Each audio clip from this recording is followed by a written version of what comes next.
এখন আসুন, আল্লাহ পাক বলেন যে আপনি কি দেখেছেন হস্তি বাহিনীর সাথে কীরকম আচরণ আল্লাহ পাক করেছেন? হস্তি বাহিনীর সাথে ঘটনাটা কি ঘটছে আপনাদেরকে একটু শোনাই। ইয়ামানের বাদশা, বলেন ইয়ামানের বাদশা আল্লামা জুরকানি রহমাতুল্লাহ আলাইহি লিখেছেন যে ইয়ামানের বাদশা, তার নাম ছিল জুনওয়াস। তার নাম কি বলেন? জুনওয়াস ইয়ামানের তৎকালীন বাদশা ছিল।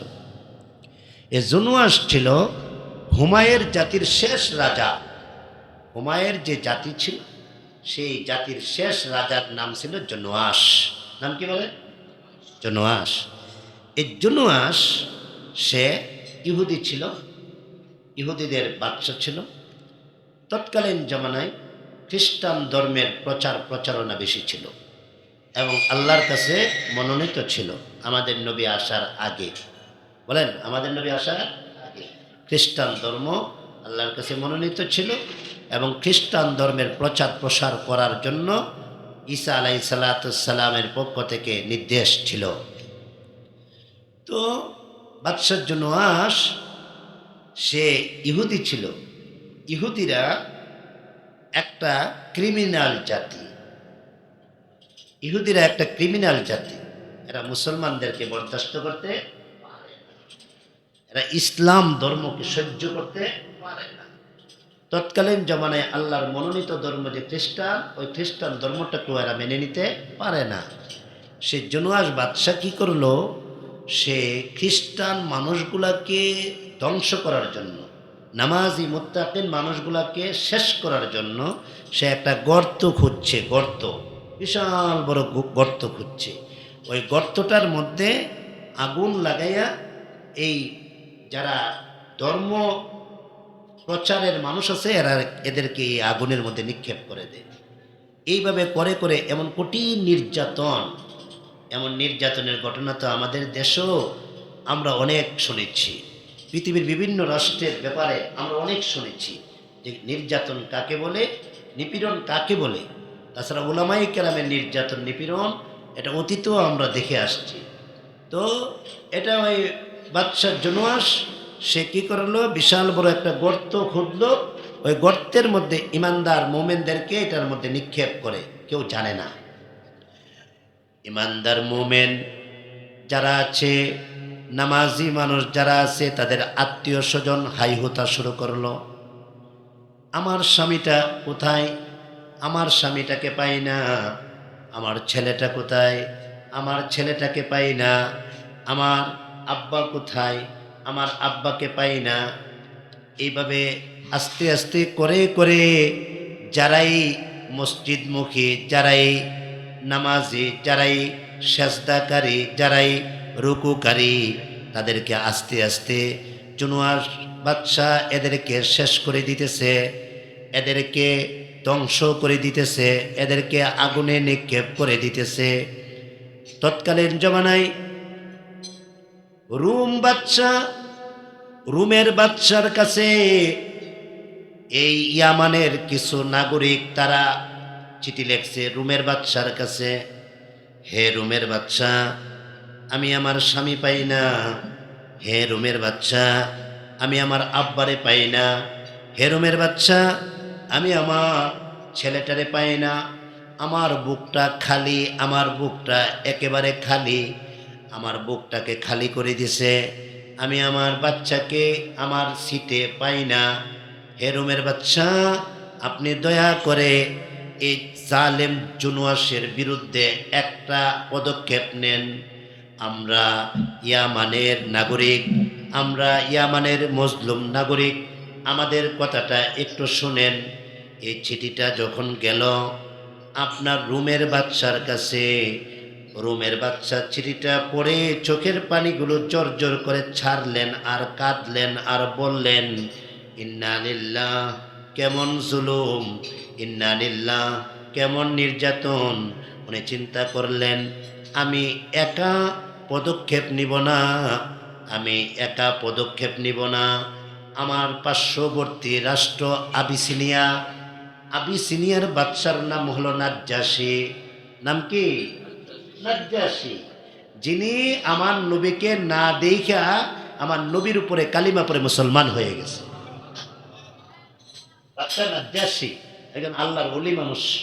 বাদশা নাজ্জাশী একজন আল্লাহর ওলি মানুষ। বাদশা নাজ্জাশী একজন বুজুর্গ বাচ্চা, যদিও বুজুর্গ বাচ্চা এখন কি পাওয়া যায় না। ওই বাদশা নাজ্জাশী কাছে চিঠি লিখছে। কে চিঠি লিখছে? রুমের বাদশা চিঠি লিখছে যে আমার কাছে একটা চিঠি আসছে, আমাদের পার্শ্ববর্তী রাষ্ট্র ইয়ামানে জুলুম নির্যাতন চলছে। ইয়ামানে কোনো মহিলা তার স্বামীরে পায় না, ইয়ামানে কোনো ছেলে তার বাবারে পায় না, ইয়ামানে কোনো মানুষ তার ছেলেরে পায় না, হত্যা করতেছে, কতল করতেছে, শেষ করে দিতেছে। হে বাদশা নাজ্জাশী, আপনি তো অনেক ভালো, অনেক ভদ্র, সত্য কথা বলেন, সারা বিশ্বে আপনার একটা সুনাম আছে। সাহাবায়ে কেরামকে স্থান দিছে। ওই আবিসিনিয়ার বাদশা নাজ্জাশী উম্মে হাবিবা রাদিয়াল্লাহু আনহার সঙ্গে আল্লাহর নবী রহমাতুল লিল আলামিনের বিবাহের পয়গাম সহ অনেক অনেক ভালো ভালো কাজ করছেন আপনি। আপনি দয়া করে, আমি রুমের বাদশা, আমার চিঠিটা পড়েন, আর যদি পারেন আমাকে সহযোগিতা করেন। আপনি আর আমি ওই যে ইয়ামানের বাদশা জুনুয়াসকে শেষ করে দিব। আপনি আর আমি, রোমের বাদশা এবং আবিসিনিয়ার বাদশা, আমরা দুইজনে মিলে তাকে শেষ করব। ইয়ামানের বাদশা জুনুয়াসকে শেষ করে দেব, আপনি যদি আমার সাথে থাকেন। এত জুলুম সহ্য করা যায় না, বলেন না, এত জুলুম সহ্য করা যায় না। এই চিঠিটা যখন আবিসিনিয়ার বাদশা নাজ্জাশীর কাছে আসছে, বাদশা নাজ্জাশী চিঠিটা ভালো করে পড়লেন, ওইটা দেখে ইন্না লিল্লাহ, এই ইয়ামানে এত জুলুম চলতেছে, ইয়ামানে এত জুলুম চলতেছে, ইয়ামানে ইমানদারদেরকে হত্যা করতেছে, কতল করতেছে বাদশা জুনুয়াস। তাইলে এক কাজ করি, আমি আমি নাজ্জাশী তার মোকাবেলা করার জন্য যথেষ্ট। সুবহানাল্লাহ বলবেন না? আমি বাদশা নাজ্জাশী, আমি তার মোকাবেলা করব, আমি তাকে শেষ করব। বাদশা নাজ্জাশীর কাছে একজন পাহলুয়ান ছিল, যে পাহলুয়ানের নাম ছিল আবরাহা। বাদশা নাজ্জাশীর কাছে একজন নাগরিক ছিল, বাদশা নাজ্জাশীর একজন নাগরিকের নাম হলো আবরাহা। এ আবরাহা শক্তিশালী, স্বাস্থ্য, ফিটনেস, বডি সব দিক দিয়া সে ছিল শক্তিশালী। বাদশা নাজ্জাশী কি করলেন? আবরাহাকে ডাকাইলেন, এ আবরাহা, তুমি তো আমার দেশের নাগরিক। বলে হ্যাঁ, তোমাকে সহ একটা লস্কর বাহিনী আমি ইয়ামানে পাঠাইয়া দেব। কোথায় পাঠাইয়া দেব? ইয়ামানে পাঠাইয়া দেব। ইয়ামানের বাদশা জুনুয়াস, ইয়ামানের বাদশা জুনুয়াস, যে হুমায়ের গোত্রের লাস্ট রাজা, শেষ রাজা জুনুয়াস। এই জুনুয়াসকে তুমি শেষ করতে পারবা কিনা বলো, জুনুয়াসকে শেষ করে দিতে পারবা কিনা? আবরাহা ডাক দেয়া কয়, তাকে শেষ করে দেওয়া 1-2 ব্যাপার। বলেন, তাকে শেষ করে দেওয়া 1-2 ব্যাপার, আপনি আমাকে পাঠাইয়া দেন। বাদশা নাজ্জাশী আপনার রুমের বাদশার সাথে পরামর্শ করে ইয়াই আবরাহা তাকে আপনার লস্কর দিয়া, হাজার হাজার মানুষ দিয়া পাঠাইয়া দিছে, যাও সেই ইয়ামানের জুনুয়াস জালেমকে শেষ করে দাও। ওই আবরাহা বিশাল বড় লস্কর বাহিনী নিয়ে গেলেন, নিয়ে আপনার ইয়ামানে প্রবেশ করলেন। ইয়ামানে প্রবেশ করে ইয়ামানের হুমায়ের গোত্রের লাস্ট রাজা জুনুয়াস, ওই জুনুয়াসের ক্ষমতা শেষ করে দিলেন, তাকে দুনিয়া থেকে বিদায় করলেন। আর বাদশা নাজ্জাশীর কথা ছিল, হে আবরাহা, তুমি ওই দেশের রাজাকে শেষ করে ওই দেশে একজন ভালো লোক, ভালো মানুষকে রাজা বানাইয়া তুমি চলে আসবা। কথা বোঝার চেষ্টা করবেন। হে আবরাহা, তুমি যে লস্কর বাহিনী নিয়ে যাইতেছ, ওইখানে গিয়ে ইয়ামানের বাদশা জালেম জুনওয়াস তাকে শেষ করে তার স্থানে তার চেয়ারের মধ্যে ভালো একটা মানুষ দিয়া তুমি চলে আসবা। কাকে বলছে? আব্রাহাকে বলছে। কিন্তু আব্রাহা সে এত বড় জালেম হয়ে গেল যে সে ইয়ামানের বাদশা সে জুনওয়াসকে শেষ কইরা তার লস্কর বাহিনীকে শেষ কইরা সে নিজে চেয়ার নিয়ে বসে গেছে গা। সে আর আবিসিনিয়ায় ফিরে আসে নাই। সে জুনওয়াস বাদশার চেয়ারটা সে দখল করলো। ইয়ামানের বাদশা হয়ে গেল আব্রাহা। ইয়ামানের বাদশাহী তার হাতে নিয়ে নিল। আবিসিনিয়ার বাদশা নাজ্জাশী চিঠি পাঠাইলেন, তুমি কোথায়, তুমি আসো না কেন? সেই আব্রাহা পাল্টা চিঠির জবাব দিলেন, আমি আর আসব না, আমি এই দেশের বাদশা হয়ে গেলাম। বাদশা নাজ্জাশী অনেক কষ্ট পাইলেন, অন্তরে অন্তরে ধাক্কা লাগলেন। হাদিস শরীফে আছে, নেককার বাদশার দোয়া আল্লাহর দরবারে 100% কবুল। বাদশা যদি নেককার হয়, বাদশা যদি আল্লাহওয়ালা হয়, তার দোয়া আল্লাহর দরবারে 100% কবুল, এতে কোনো সন্দেহ নাই। আল্লাহর রাসূল বলেন, নেককার বাদশার বিরোধিতা করবা না। আল্লাহর হাবিব বলেন, যে নেককার বাদশার বিরোধিতা করবে তার উপরে আল্লাহর লানত পড়বে, আল্লাহর লানত পড়বে। বাদশা নাজ্জাশী ছিল নেককার বাদশা, আল্লাহওয়ালা বুজুর্গ বাদশা। উনি অন্তরে অন্তরে ধাক্কা খাইলেন, মনে অনেক এফেক্ট পড়ছেন, ওনার কলিজায় লাগছেন। উনি আল্লাহর দরবারে দোয়া করলেন, আল্লাহ, আব্রাহা সে একজন বাদশার কথা মানল না, নেককার বাদশার কথা সে শুনল না, আমার কমান সে মানল না। আল্লাহ তুমি তারে ধ্বংস করবা, আল্লাহ তুমি তাকে ধ্বংস করবা। কে বলছে কথাটা?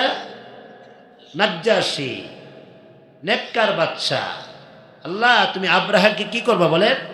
ধ্বংস করবা। আল্লাহর দরবারে দোয়াটা কবুল হয়ে গেছে। আল্লাহর দরবারে দোয়াটা কবুল হয়ে গেছে। এক ইয়ামানের বাদশা না আব্রাহা ইয়ামানের বাদশা হয়ে গেল। সে যখন দেখে আপনার জিলহজ মাসে শাওয়াল, জিলহজ, আপনার জিলকদ, এই মাসগুলার মধ্যে ইয়ামান থেকে মানুষ ঘর থেকে বাহির হয়ে যায় এহরামের কাপড় পরে, আর ঘর থেকে বাহির হয়ে লাব্বাইক আল্লাহুম্মা লাব্বাইক বলে বলে কোথায় জানে যায়। ইয়ামানের বাদশা আব্রাহা সে জিজ্ঞাসা করলো, তোমরা কোথায় যাও? লোকেরা বলল, আমরা বাইতুল্লাহ শরীফে যাই। ইয়ামানের বাদশা ডাক দিয়া কয়ে, বাইতুল্লাহ শরীফে গিয়া কি করবা? বলে, বাইতুল্লাহ শরীফে গিয়া আমরা তোয়াফ করবো। তোয়াফ করলে কি হবে?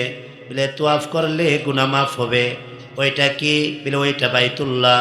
ওইটা কি? ওইটা কাবা শরীফ। ওইটা কি? ওইটা আল্লাহর ঘর। ওইটা কি? ওইটা রহমতের ঘর, বরকতের ঘর, মাগফিরাতের ঘর, নাজাতের ঘর। ওইটা কি? ওইটা আমাদের একটা রুকন, হজ, উমরা। ওইটা কি?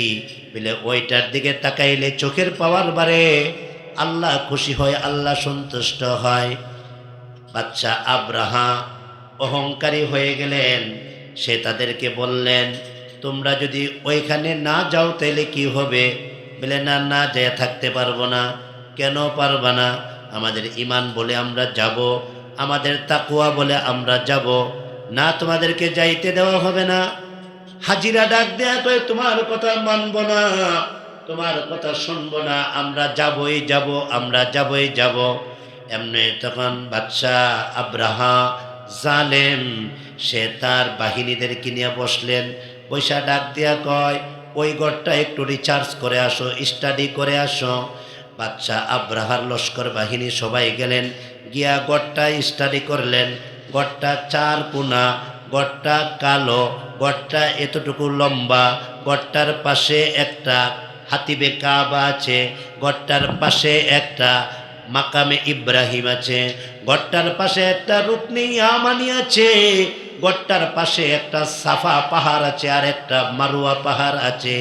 এই নকশাটা আইনা বাদশাহ আব্রাহা জালেমের কাছে যখন দিল, জালেম বাদশাহ তখন চিন্তা করলো, এমন একটা গড় আমি ইয়ামানে বানায় ফেলবো।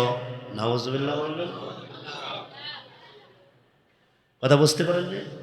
এমন একটা গড় আমি কি করব? ইয়ামানে বানায় ফেলবো। এমন একটা গড় এতটুকু লম্বা, এতটুকু প্রশস্ত, এতটুকু উঁচা, এতটুকু আপনার হাতিমে কাবা, এগুলা সব আমি নকশাটা এমনভাবে আঁকবো যাতে করে মক্কা শরীফ থেকে এটা সুন্দর হয়, মক্কা শরীফ থেকে যাতে এটা আলোকিত হয়। লাইটিং করে ফেলবো, এটাকে সুন্দর করে সেটিং ফেটিং দিব, এটাকে আলোকিত করে ফেলবো যাতে করে মানুষ আর মক্কা শরীফ না যায়। কথা বুঝেন না মনে হয়? যাতে করে মানুষ আর মক্কা শরীফ না যায়। এ জালেম আব্রাহা, সে ছিল বাদশা নাজ্জাশীর নাগরিক, জনগণের মধ্যে একজন মানুষ ছিল সে, কিন্তু তাকে পাঠানো হয়েছিল ওই জুলমাস জালেম বাদশাকে শেষ করার জন্য। সে গিয়া শেষ করে নিজেই বাদশা হয়ে গেল, সে আর ফিরে আসলো না। নেককার বাদশা নাজ্জাশীর মনে কষ্ট আসলো, নেককার বাদশা নাজ্জাশী তাকে বদদুয়া দিল। বদদুয়ার ফলশ্রুতিতে এখন কি ঘটনা ঘটতেছে আপনারা দেখেন। সে এত বড় সাহস করলো যে মক্কা শরীফের মতো একটা গড় সে বানায় ফেলবে, মক্কা শরীফ থেকে সে সুন্দর করবে, মক্কা শরীফ থেকে লাইট এবং আলো আরো বেশি লাগাইবে, মক্কা শরীফ থেকে আরো আলোকিত করবে। আপনারা বলুন তো দেখি, মক্কা শরীফ থেকে সুন্দর ঘর যদিও কালো, সারা পৃথিবী সফর করে দেখেন মক্কা শরীফ থেকে সুন্দর আর কোনো ঘর দেখা যায় না। মক্কা শরীফ থেকে সুন্দর কোনো ঘর আমার চোখে পড়ে না। কত বাড়ি দেখলাম, কত বড় বড় উঁচা উঁচা বিল্ডিং দেখলাম, কিন্তু মক্কা শরীফ থেকে সুন্দর ঘর আমার নজরে পড়ে নাই। কিন্তু আব্রাহা বাদশা সুন্দর করে একটা ঘর বানাইলেন, আর ঘরটাকে লাইট আর সম্পূর্ণ আলোকিত কইরা সে মানুষকে দাওয়াত দিলেন, আর জিলহজ মাসে কেউ মক্কা শরীফ যাইবা না, তোমরা আমার যে ঘর আছে এই ঘরটা তোমরা তোয়াফ করবা। নাউজুবিল্লাহ বলবেন না? আমার যে ঘর আছে এই ঘরটা তোমরা চতুর্দিকে ঘুরবা, তোয়াফ করবা, আর এই ঘর তোয়াফ করলেই তোমাদের জীবনের গুনাহ মাফ হবে, জীবনের গুনাহ মাফ হবে। সে ঘোষণা দিল, কিন্তু তার কথা কেউ মানে না, তার কথা কেউ শোনে না। যারা ইমানদার তারা সবাই পাগল হইয়া বাইতুল্লাহ শরীফের দিকে রওনা দেয়। এখন সে নতুন করে চিন্তা করলো, এত সুন্দর ঘর বানাইবার পরে যারা আমার ঘর তোয়াফ করবে না, যারা মক্কা শরীফ চলে যাবে, এদের জন্য একটা গর্ত সে নতুন করে আবার খুঁজলো। যে গর্ত খুঁজছিল বাদশার জনুয়াস, জালেম বাদশাহ ইয়ামানের হুমায়ের গোত্রের শেষ রাজা জুনওয়াস, সে যে গর্তটা খুঁড়ছিল, এমন গর্ত এমন আব্রাহা বাদশাহ আর একটা খুঁড়লেন, এমন বিশাল বড় একটা গর্ত খুঁড়লেন। এই গর্তের ভিতরে হাজিদেরকে এই গর্তের ভিতরে ফেলাইয়া দেওয়া হয়। একজন হাজিও যাইতে পারবা না, একজন হাজিও মক্কা শরীফ যাইতে পারবা না, একজন হাজিও মদিনা শরীফ যাইতে পারবা না, ওই যে কেউ সাফা মারুয়া দৌড়াদৌড়ি করতে পারবা না। যে যাইব তার এই গর্তের মধ্যে ফেলাইয়া দিব। এইভাবে যখন সে নতুন করে জুলুম শুরু করলো, এইভাবে করে যখন সে নতুন করে নির্যাতন শুরু করলো, এই এক পর্যায়ে জুলুম যত বাড়ে মানুষ তত আল্লাহর ঘরের দিকে আরো পাগল হয়ে যায়। একটা কথা মনে রাখবেন, জুলুম বেশি দিন করা যায় না, জুলুম বেশি দিন চলে না। যত জুলুম করবেন তত ইমানের পাওয়ার বাড়বে। আমাকে নির্যাতন করতে পারেন, ইমানের পাওয়ার আরো বাড়বে। আমাকে নির্যাতন করতে পারেন, তাকওয়ার পাওয়ার আরো বাড়বে। আমি আল্লাহর দিকে আরো ডাইভার্ট হয়ে যাব। নির্যাতন করে কারো ইমান দাবায়া রাখা যায় না, নির্যাতন করে কাউকে আটকায়া রাখা যায় না। যখন আব্রাহা বাদশাহ হাজিদের উপরে নির্যাতন শুরু করে দিলেন, নিপীড়ন শুরু করে দিলেন, আব্রাহা ইয়ামানের যত হাজি আছে সব হাজিগুলা পাগল হয়ে গেল, এরা একসাথে হয়ে গেল, এরা আব্রাহার বিরুদ্ধে চলে গেল, এরা আব্রাহাকে শেষ করবে। আব্রাহা চিন্তা করলেন আমার দেশের লোকগুলা আমার বিরুদ্ধে চলে গেছে গা, তাইলে আমি এক কাজ করি, আমি এদেরকে বলে দেই না তোমাদেরকে আর নির্যাতন করব না, না তোমাদেরকে আর নিপীড়ন করব না, তোমরা মক্কা শরীফ যাও, সমস্যা নাই, তোমাদেরকে বাধা দিব না। এটা ছিল কালিমাতু হাক্কিন উরিদা বিহাল বাতিল, কথাটা তার ছিল সত্য কিন্তু তার মতলব ছিল খারাপ, তার অন্তরে খারাপই ছিল। সে চিন্তা করে দেখলো দেশের জনগণকে আউলাইয়া উল্টায়া লাভ নাই, দেশের জনগণ যদি উল্টায়া যায় আমার বাদশাহীটা শেষ হয়ে যাবে, আমার চেয়ারটা শেষ হয়ে যাবে। এমনি তখন বাদশাহ আব্রাহা তার যা মন্ত্রী পরিষদ নিয়ে বসলেন, বৈশা ডাক দিয়া কয় কি করতাম, এখন তোমরা আমাকে পরামর্শ দাও। মন্ত্রীরা পরামর্শ দিল এক কাজ করেন, দেশের জনগণের উপরে নির্যাতন কইরা লাভ কি, আসেন আমরা মক্কা শরীফ ব্যঙ্গে তছনছ কইরা ফেলি। নাউজুবিল্লাহ বলবেন। দেশের ভিতরে এমন কঠিন অবস্থা না কইরা চলেন আমরা মক্কা শরীফটা ভেঙ্গে ফেলি, চলেন আমরা মক্কা শরীফটা শেষ করে ফেলি, ভেঙ্গে ফেলি। বাদশাহ আব্রাহা খবর নিলেন মক্কা শরীফের মুতাওয়াল্লিকে, মক্কা শরীফের সভাপতি মুতাওয়াল্লিকে খবর নিয়ে দেখলেন মক্কা শরীফের মুতাওয়াল্লি হলো আমাদের নবীর দাদা আব্দুল মুত্তালিব। কথা বুঝেন নাই মনে হয়। সে খবর নিল মক্কা শরীফ ভাঙতে গেলে আপনি এই গড়টা ভাঙবেন, খবর নেবেন তো এটা কে করছে কি আসলে, খবর ছাড়া ভেঙে নেবেন? কথা বলেন, খবর ছাড়া ভেঙে নেবেন? অসম্ভব কথাবার্তা। এটা কে করছে, কিভাবে হয়েছে, এটা খবর তো নিতে হবে আপনার একবার। তো বাদশাহ আব্রাহা খবর নিলেন, খবর নিয়ে দেখে মক্কা শরীফ এর মুতাওয়াল্লি নাম কি আব্দুল, আমাদের নবীর কি লাগে, দাদা লাগে। খবর নিলেন এমনি তখন আব্দুল মুত্তালিবের খবর নিলেন, তার অবস্থা কি, তার পজিশন কি, খবর নিয়ে দেখেন উনি অত্যন্ত একজন ভালো মানুষ। ভালো মানুষকে নির্যাতন করা সহজ না, সাময়িকভাবে সহজ। যারা ভালো মানুষ না এরার উপরেই কিন্তু সাধারণত নির্যাতন হয়, ঠিক কিনা বলেন? একটা সন্ত্রাসের দিকে যায় না, একটা চাঁদাবাজের দিকে যায় না, এক জালেমের দিকে যায় না। ভালো ভালো মানুষ যারা নামাজি মুত্তাকি এরার উপরই সাধারণত নির্যাতন হয়। খবর নিয়ে দেখছে আব্দুল মুত্তালিব খুব সরল মানুষ, খুব সরল। ঠিক আছে, সরল যখন তাইলে গরম করা এটা অস্বাভাবিকের কিছু না, স্বাভাবিক। সে চিন্তা করলো চলো চলো কয়ে রওনা দিলেন। কোথায় যাবে? সে মক্কা শরীফ ভেঙ্গে তছনছ করবে। স্বয়ং বাচ্চার নাম কি আব্রাহা, স্বয়ং বাচ্চা রওনা দিচ্ছে তার লস্কর বাহিনীর সহ। আর তার লস্কর বাহিনী সবাই হাতির উপরে। কিসের উপরে বলেন? হাতির উপরে। একটা হাতি কত বড় বলেন, একটা হাতি কত বড়? এত বড় হাতি নিয়া এরা রওনা দিচ্ছে। যাইতে যাইতে যাইতে যাইতে মুহাসসান নামক একটা জায়গা আছে। বলেন কি? মুহাসসান নাম কি বলেন? মুহাসসান নামক একটা জায়গা আছে।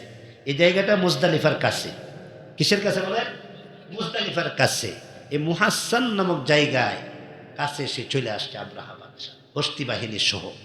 আসার পর এই মুহাসসান নামক জায়গায় এসে এই আব্রাহা বাদশা সে কি করলো, সে আপনার খবর পাঠাইল আব্দুল মুত্তালিবের কাছে। আব্দুল মুত্তালিবরে আসতে বলল। হাতির সংখ্যা কত? কোন কোন মুফাসসির বলছে 500। কত? 500 হাতি। আচ্ছা বলেন 500 হাতি লাগবে? মাত্র 3টা হাতি যদি এদিকে আসে আপনার কেউ থাকবে?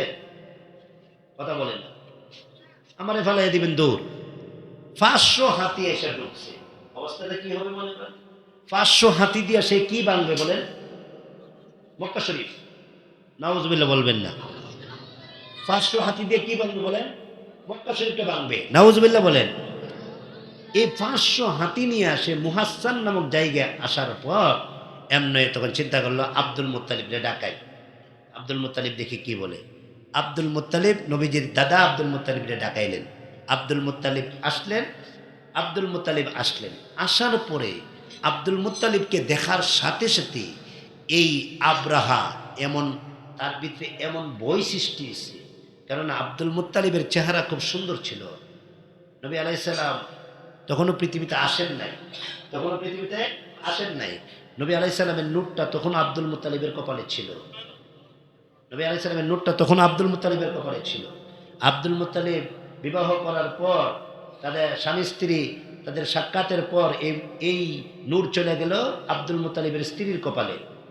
আব্দুল মুত্তালিবের স্ত্রী যখন বাচ্চা ভূমিষ্ঠ করলো আব্দুল্লাহ পৃথিবীতে আসার পর এই নূর চলে গেল আব্দুল্লাহর কপালে। সুবহানাল্লাহ বলবেন না? আব্দুল্লাহ বিবাহ করার পর এই নূর চলে গেল আমেনার কপালে। আমেনা রাদিয়াল্লাহু আনহা বাচ্চা ভূমিষ্ঠ করার পর এই নূর আমেনার কপাল থেকে চলে গেল মুহাম্মদুর রাসূলুল্লাহ সাল্লাল্লাহু আলাইহি সাল্লামের কপাল মোবারকে। তো তখনও নূরটা ছিল আব্দুল মুত্তালিবের কপালে। আব্দুল মুত্তালিব যখন আব্রাহা বাদশার সামনে গেছে, আব্রাহা বাদশা হাতি থেকে দৌড় দিয়ে নামছে, নাইমা কয় যে এত সুন্দর মানুষ জীবনে কোনোদিন দেখি নাই, আপনি কি আব্দুল মুত্তালিব? বলে হ্যাঁ আমি আব্দুল মুত্তালিব। এমনি ডাক দেয়া কয় আব্দুল মুত্তালিব, হ্যাঁ আপনি বলেন তো দেখি, হ্যাঁ আপনি কি চান বলেন তো? আমি চাই আমার যতগুলা উট তোমরা জুলুম করে উটগুলো আটকায় ফেলছো, উটটি দিয়ে দাও, এই উটটি দিয়ে দাও। আনা রব্বুল ইবিল, আমি হইলাম উটের রব, মালিক, আমার উটগুলা দিয়ে দাও। তুমি উটগুলা নিছো কেন? 200 উট, স্বয়ং আব্দুল মুত্তালিবের 200 উট ছিল।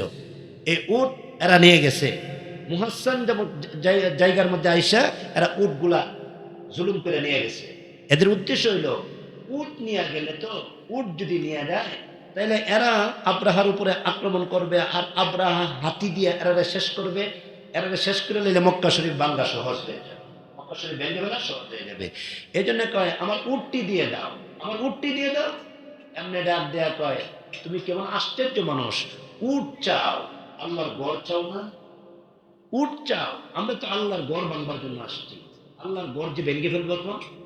এমনি আব্দুল মুত্তালিব ডাক দিয়া কয় আল্লাহর গড়ের মালিক আমি না, আল্লাহর গড়ের মালিক কে? আল্লাহ। আঙ্গুল দিয়া বলেন আল্লাহর গড়ের মালিক কে? আর এ উটের মালিক আমি যেহেতু উটের মালিক, উটগুলা আমাকে দিয়ে দাও। আর আল্লাহ যেহেতু আল্লাহর গড়ের মালিক, আমার আল্লাহ অবশ্যই আমার আল্লাহর গড় হেফাজত করবে।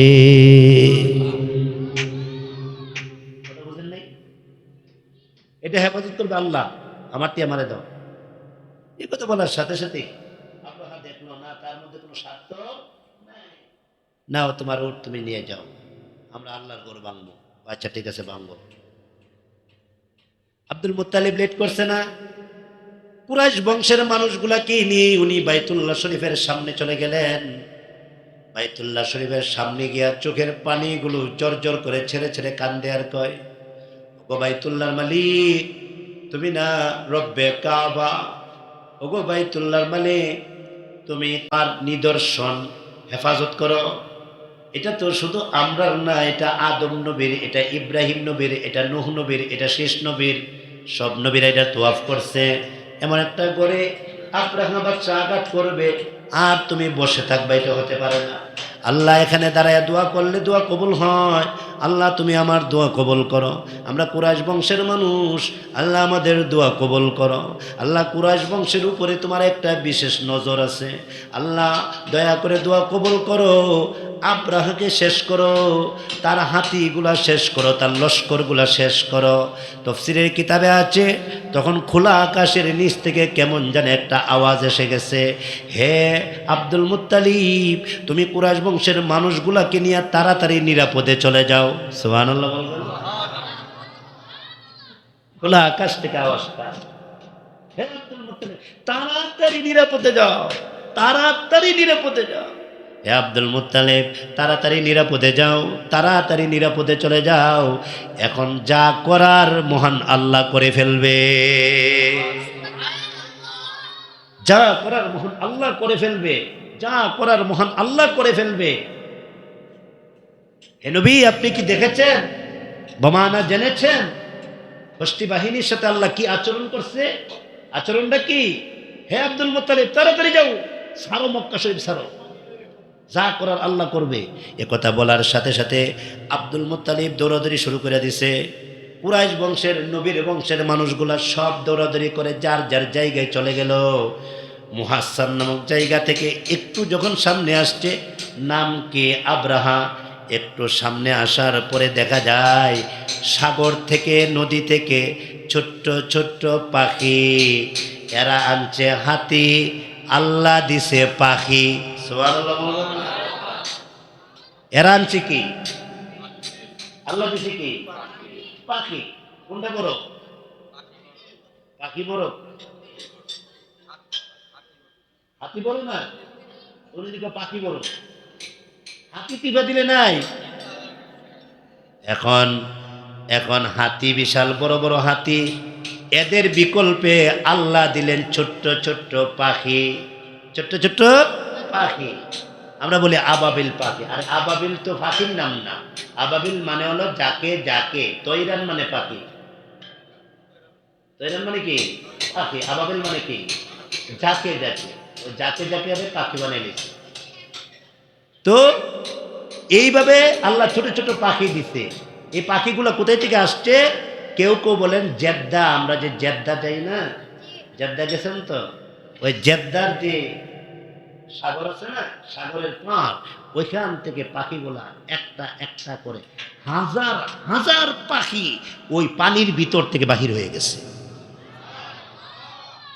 পানি বড়জনে পাখি, বলো, পানি বড়জনে পাখি, ঠিক আছে? পাখি বড়জনে হাতি, সমান সমান। বলেন পানি, বলেন পানি, পাখি, হাতি। আল্লাহ তাআলা পানির ভিতর থেকে পাখি বানাইছে, পানি দিয়া পাখি বানাইছে। সুবহানাল্লাহ বলবেন না? পানি দিয়া পাখি বানাইছে। এই জন্যে পানির সাথে পাখির সম্পর্ক আছে। দেখবেন যে বিভিন্ন নদ নদীতে পাখিগুলা গিয়ে আগে বসে থাকে। তো যাই হোক, ওইখান থেকে পাখি দৌড়াইয়া আসছে, হাজার হাজার পাখি। মাহমুদ নামক একটা হাতির নাম, বলেন মাহমুদ নামক একটা হাতির নাম। এই হাতিটা ছিল আব্রাহা বাচ্চার সবচেয়ে বড় হাতি। এই হাতিটারে যতই আপ্রাণ চেষ্টা করে মক্কা শরীফের দিকে নিতে, হাতিটা যাইতে রাজি না। হাতিটা বারবার চেষ্টা করে, কিন্তু হাতি যাবে না। হাতি বারবার রিটার্ন ব্যাক করে, আবার চেষ্টা করে, আবার যাবে না, আবার চেষ্টা করে, আবার যাবে না। অন্যান্য হাতিগুলাকে যতটুকু নিবার চেষ্টা করে যাইতে চায়, কিন্তু মাহমুদ নামক যে হাতিটা, এই হাতিটা বারবার, আল্লামা জুরকানি রহমতুল্লাহ লেখেন, এই হাতিটা বারবার রিটার্ন ব্যাক করে। হাতিটা কেমন জানে বোঝাইতে চায়, তোমরা অমঙ্গলের দিকে ধাবিত হচ্ছ, তোমরা অকল্যাণের দিকে ধাবিত হচ্ছ। এখন এখন প্রত্যেকটা পাখি, এদের দুই পায়ের মধ্যে দুইটা করে পাথর, আর ঠোঁটের মধ্যে একটা করে পাথর। সুবহানাল্লাহ বলবেন না? এই পাথরগুলা ছোট্ট ছোট্ট, পাথরগুলা ছোট্ট ছোট্ট। আল্লামা আলুসি রহমাতুল্লাহ লেখেন, প্রত্যেকটা পাথরের মধ্যে নাম লেখা ছিল, কোন পাথরটা আমার মাথায় পড়বে। আল্লাহু আকবার বলবেন না? কোন পাথরটা আব্রাহার মাথার মধ্যে পড়বে, কোন পাথরটা কোন মন্ত্রীর মাথার মধ্যে পড়বে, কোন পাথরটা কোন এমপির মাথার মধ্যে পড়বে, কোন পাথরটা কোন অফিসারের মাথার মধ্যে পড়বে, পাথরের মধ্যে নাম লেখা ছিল। পাখিগুলা চলে আসছে, পাখিগুলার পায়ের মধ্যে দুইটা করে পাথর, পাখিগুলার ঠোঁটের মধ্যে একটা করে পাথর। এক একটা পাখি কয়টা করে পাথর নিছে বলেন? তিনটা। তো পাথরটা পাখিরা ঘুরে ঘুরে লোকটারে খুঁজতে থাকে, কোথায় আছে ওই জালেম, কোথায় আছে ওই জালেম, কোথায় আছে? পাথরটা খুঁজে, পাখিটা খুঁজে খুঁজে জালেমটার বরাবর গিয়া, জালেমের মাথা বরাবর আস্তে করে পাথরটা ছেড়ে দেয়। আস্তে করে পাথরটা ছাড়তে দিলে হয়, পাথরটা মাথা দিয়া ঢুকে, আর এদিক দিয়া পেটের ভিতরে গিয়া গরম পানি হইয়া পেটের ভিতরের নারী বুড়িগুলাকে একেবারে ফুটাইয়া শেষ কইরা পিছনের রাস্তা দিয়া সব বাহির কইরা দে, একেবারে জাগাই শেষ কইরা দে। এক একটা পাথর এমন পাওয়ারফুল, যদিও ছোট, এমন পাওয়ারফুল। আল্লাহ রাব্বুল আলামিন তেলাওয়াতকৃত আয়াতে তুলে ধরেছেন, আলাম ইয়াজআল কাইদাহুম ফি তাদলিল। নবী গো, আপনি কি দেখেছেন এদের এদের এদের যে খারাপ মানে চিন্তা ফিকিরটা আল্লাহ কিভাবে ধূলিসাৎ করে দিছে। এরা তো মক্কা শরীফে যাইতেই পারে না, এখনো মুহাসসান নামক জায়গায় আছে। এদেরকে আল্লাহ মুহাসসান নামক জায়গার মধ্যে আইনা আর সামনে বাড়তে দিছে না, জায়গায় শেষ, জায়গায় শেষ। তাফসীরের কিতাবে আছে, একটা পাখি, তার পায়ের মধ্যে ঠোঁটের মধ্যে একটা পাথর, এই পাখিটা শুধু ঘুরতেছে ঘুরতেছে, সব পাখির দায়িত্ব শেষ। আব্রাহার উপরে যে পাথরটা ফেলাইছে, এই পাথরটা এটা ডুইকা তার ভিতরটা শেষ করছে না, বরং এ পাথরটা যখন তার মাথার মধ্যে পড়ল, তার সারাটা শরীর একেবারে আশ্রয়ে গেল। সারাটা শরীর যেরকমভাবে আমরা মুরাব্বা বানাই, লাউ দিয়া যেমন মুরাব্বা বানাই, এমনভাবে তার সারাটা শরীর একেবারে আপনার কি হইল বলেন না, ছিঁড়ে গেল। ছিঁড়ে যাওয়ার পর এখন ওইখান থেকে রক্ত পুজ বাহির হওয়া শুরু হইল, বেদনা শুরু হয়ে গেল। আব্রাহার চিৎকারকে দেখে আব্রাহার ডাইনে বামে সবাই শেষ হয়ে গেছে গা। আব্রাহা চিৎকার মারে, এক একটা চিৎকারে আকাশ বাতাস মুখরিত হয়ে যায়। কেউ আসে না, কেউ তো নাই ফিরাইবার, কেউ তো নাই বাঁচাইবার, কেউ তো নাই রক্ষা করার। আব্রাহা এইভাবে চিৎকার মারে, ওই দিক দিয়া একটা পাখি শুধু ঘুরতেছে, তার ঠোঁটের মধ্যে একটা পাথর। তাফসীরের কিতাবে আছে, এই পাথরটা যার নামে সে দৌড়াইতে দৌড়াইতে তার বাড়িতে চলে গেছে। বাড়িতে গিয়া অথবা তার এক আত্মীয়র বাড়িতে ছিল, আত্মীয়র বাড়িতে গেছে, ওইখানে গিয়া চুলার ঘরে গিয়া ঢুকে গেছে গা। যেই ঘরে গ্যাস আছে ওই ঘরে ঢুকে গেছে, রান্না ঘরে ঢুকে গেছে। পাখিটা খুঁজতেছে, লোকটাকে পাই না, এই জন্যে পাথরটা ছাড়তে পারে না। পাখিটা এদিকে সেদিকে যায়, লোকটাকে খোঁজাখুঁজি করতেছে। হঠাৎ করে যাইতে যাইতে ওই তার আত্মীয়র বাড়িতে গেছে। কেমনে জানে গ্রানে ওই আত্মীয়র বাড়িতে গিয়া পৌঁছলো। আত্মীয়র বাড়ির জানালা দিয়া ফাঁকা দিয়া পাখিটা ঢুকে গেল। পাখিটা ডুইকা খুঁজতেছে, এখনো পাই না। গিয়া দেখে রান্নাঘরের ভিতরে। আল্লাহু আকবার বলবেন না? আসামি কিভাবে ধরতে হয়, এগুলা আল্লাহর বাহিনী, ছোট্ট পাখি। আপনি তো আশ্চর্য হওয়ার কথা, আল্লাহ ছোট্ট পাখি দিয়া হাতি শেষ করে লায়, আল্লাহ ছোট্ট পাখি দিয়া এত বড় বাচ্চারে শেষ করে লায়। আল্লাহু আকবার বলবেন না? সাধারণ কথা, একটা ছোট্ট পাখি। আল্লাহ তাআলা ওই পাখিটাকে পাঠাইয়া দিলেন। আল্লাহ বলেন, সে রান্নাঘরে আছে সে গেছে রান্নাঘরে গিয়া কয়, কিও, আরে তুমি দি এখানে? এখন ওই লোকটা ডাক দিয়া কয়, পাখি রে আমারে মাফ কইরা দেস না, পাখি রে আমারে ক্ষমা কইরা দে। কোন তাফসীরে আছে পাখির জবান দিয়া মানুষের মতো কথা বাহির হয়ে গেছে। পাখি ডাক দিয়া কয়, তোরে ক্ষমা,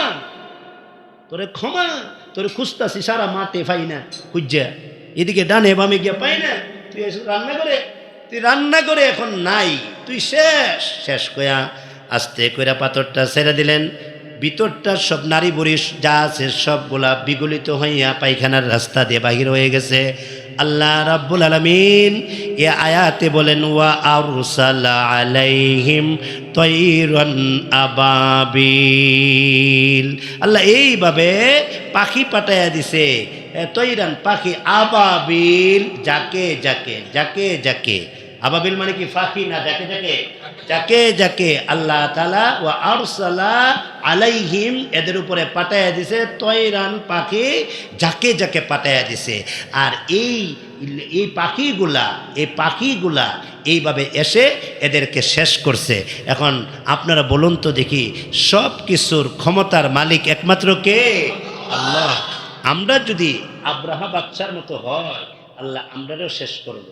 আমরা যদি আস্তে আস্তে এরকম ওই রকম ভাবে স্বৈরাচারী করি, আমরাও শেষ করব। আমরা যদি এইভাবে ওই জুনওয়াজ বাদশার মতো হয়, আমরাও আল্লাহ শেষ করব। আমরা যদি প্রতারণা করি, আমাদেরকেও আল্লাহ শেষ করবে। আজকে